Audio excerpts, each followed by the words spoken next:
लंका कांड। लंका कांड में रावण का कुंभकर्ण को जगाना और कुंभकर्ण का रावण को उपदेश देना और विभीषण कुंभकर्ण संवाद। दोहा नंबर 62 से 64 तक। चौपाई है कि यह वृतांत दशानन सुनेऊ, अति विषाद पुनि पुनि सिर धुनऊ। व्याकुल कुंभकर्ण पहियावा, विविध जतन करिता ही जगावा। यह समाचार जब रावण ने सुना तब उसने अत्यंत विषाद से बार बार सिर पीटा। वह व्याकुल होकर कुंभकर्ण के पास गया और बहुत से उपाय करके उसने उसको जगाया। तो जागा निश्चर देखिए कैसा, अमानहु काल देह धरि वैसा। कुंभकर्ण बूझा कहूँ भाई, काहे तब मुख रहे सुखाई। कुंभकर्ण जगा उठकर बैठा। वह कैसा दिखाई देता है, मानो स्वयं काल ही शरीर धारण करके बैठा हो। कुंभकर्ण ने पूछा, हे भाई कहो तुम्हारा मुख क्यों सूख रहे हैं। तो कथा कही सब तेहि अभिमानी, अजहि प्रकार सीता हरियाणी। अतात कपिन सब निशिचर मारे, अब महा जोधा संहारे। उस अभिमानी रावण ने उससे जिस प्रकार से वह सीता को हर लाया था, तब से अब तक की सारी कथा कही। फिर कहा कि हे तात, बानरों ने सब राक्षस मार डाले, बड़े बड़े योद्धाओं का भी संहार कर डाला। दुर्मुख सुररिप मनुज आहारी, भट अतिकाय अकंपन भारी।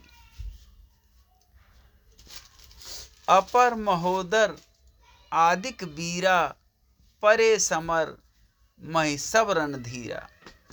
दुर्मुख देव शत्रु देवांतक, मनुष्य भक्षक नरांतक, भारी योद्धा अतिकाय और अकंपन तथा महोदर आदि दूसरे सभी रणधीर वीर रणभूमि में मारे गए।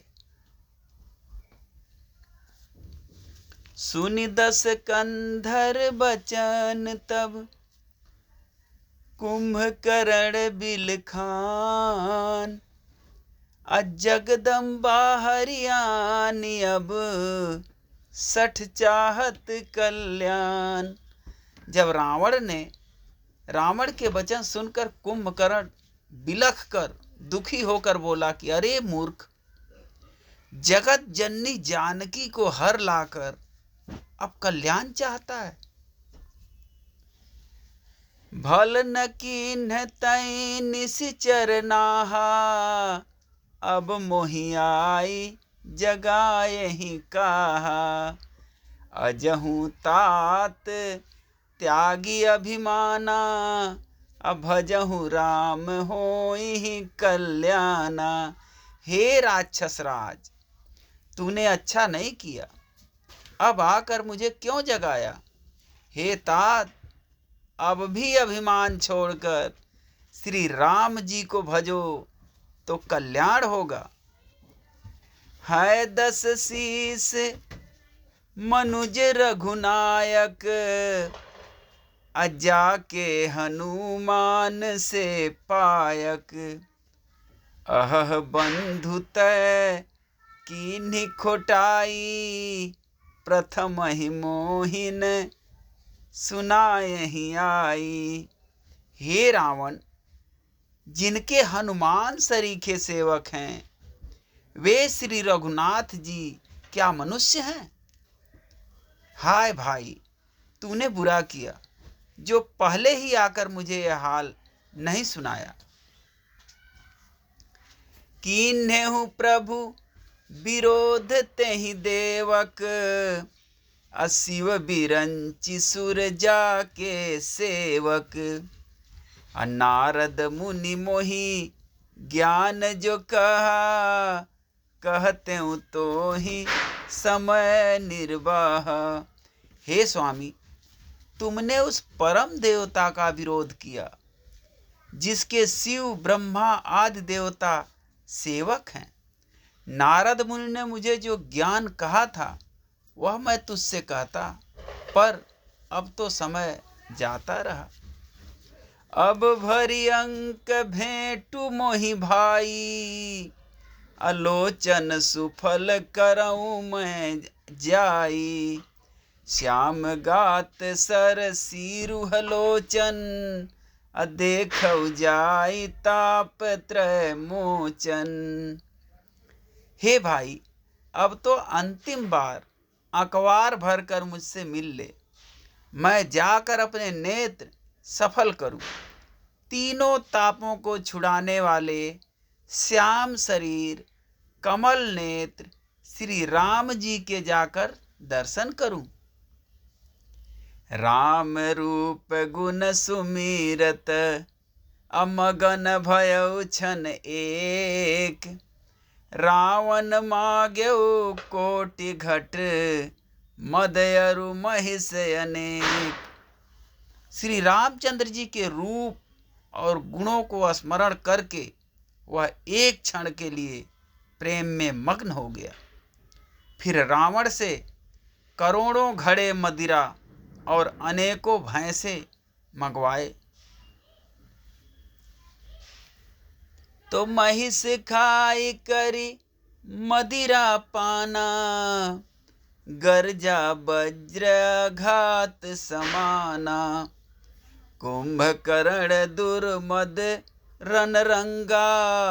अचला दुर्ग तज सेन न संगा। भैंसे खाकर और मदिरा पीकर वह वज्रघात बिजली गिरने के समान गर्जा। मद से चूर रण के उत्साह से पूर्ण कुंभकर्ण किला छोड़कर चला, सेना भी साथ नहीं ली। देखि विभीषण आगे आयऊ, परऊ चरण निज नाम सुनायऊ। अनुज उठाए हृदय तेहि लायो, रघुपति भक्त जानि मन भायो। उसे देखकर विभीषण आगे आए और उसके चरण पर गिरकर अपना नाम सुनाया। छोटे भाई को उठाकर उसने हृदय से लगा लिया और श्री रघुनाथ जी का भक्त जानकर वे उसके मन को प्रिय लगे। तात लात रावण मोहि मारा, कहत परम हित मंत्र विचारा। तेहि गलानि रघुपति पहि आयऊ, देखि दीन प्रभु के मन भायऊ। विभीषण ने कहा, हे तात, परम हित कर सलाह एवं विचार करने पर रावण ने मुझे लात मारी। उसी गलान के मारे मैं रघुनाथ जी के पास चला आया। दीन देखकर प्रभु के मन को मैं बहुत प्रिय लगा। सुनु भयउ काल बस रावण, अशोकी मान अब परम सिखावन। धन्य धन्य तै धन्य विभीषण, भयउ तात निशिचर कुलभूषण। कुंभकर्ण ने कहा, हे पुत्र सुन, रावण को काल के बस हो गया है। रावण तो काल के बस हो गया है। उसके सिर पर मृत्यु नाच रही है। वह क्या अब उत्तम शिक्षा मान सकता है? हे विभीषण, तू धन्य है, धन्य है। हे तात, तू राक्षस कुल का भूषण हो गया। तो बंधु बंस तय कीन्ह उजागर, अब भजहु राम शोभा सुख सागर। हे भाई, तूने अपने कुल को दैदीप्यमान कर दिया, जो शोभा और सुख के समुद्र श्री राम जी को भजा। बचन करम मन कपट तजी, अभजहु राम रणधीर। अजाहु न निज पर सूझ मोहि, भयो काल बस वीर। मन, वचन और कर्म से कपट छोड़कर रणधीर श्री राम जी का भजन करना। हे भाई, मैं काल मृत्यु के वश हो गया हूँ, मुझे अपना पराया सूझता नहीं, इसलिए अब तुम जाओ। जय सिया राम। बोलिए सियावर रामचंद्र भगवान की जय।